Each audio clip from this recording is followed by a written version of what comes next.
क्या आप लोग जानते हैं कि हमारे सोलर सिस्टम का सबसे गर्म प्लैनेट कौन सा है?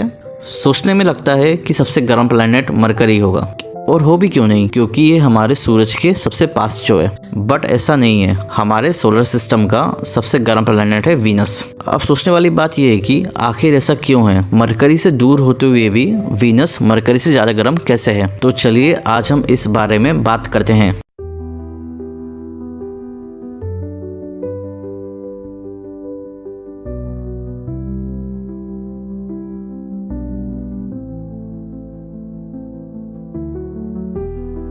इसका जवाब जानने के लिए हमें वीनस के एटमॉस्फेयर के बारे में समझना होगा। अर्थ के कंपैरिजन में वीनस का एटमॉस्फेयर अप्रोक्सीमेटली 90 टाइम ज्यादा थिक है, और वीनस का एटमॉस्फेयर मैक्सिमम कार्बन डाइऑक्साइड से बना हुआ है। कार्बन डाइऑक्साइड एक ग्रीन हाउस गैस है और ये हीट ट्रैप करने में एक्सपर्ट है। जब सनलाइट वीनस पर पड़ती है तो वीनस सनलाइट को एब्जॉर्ब तो कर लेता है, पर जब प्लैनेट की सरफेस इस एनर्जी को इंफ्रारेड रेडिएशन या हीट के रूप में वापस रेडिएट करता है तो कार्बन डाइऑक्साइड गैस उस हीट को ट्रैप कर लेती है। इसी फिनोमिना को हम वीनस के केस में रनवे ग्रीन हाउस इफेक्ट बोलते हैं। हीट ट्रैप करने के कारण वीनस का टेम्परेचर बढ़ता रहता है और ये टेम्परेचर 450 डिग्री सेल्सियस से भी ज्यादा हो जाता है। बात करते हैं मरकरी की। एक्चुअली में मरकरी का एटमॉस्फेयर बहुत ही ज्यादा थिन है, इसी कारणवश उसमें हीट ट्रैप नहीं हो पाती है। दिन के समय में सूरज के पास होने की वजह से मरकरी का टेम्परेचर बढ़ता तो बहुत है, लेकिन थिन एटमॉस्फेयर के कारण वो सारा हीट रात में लूज हो जाता है।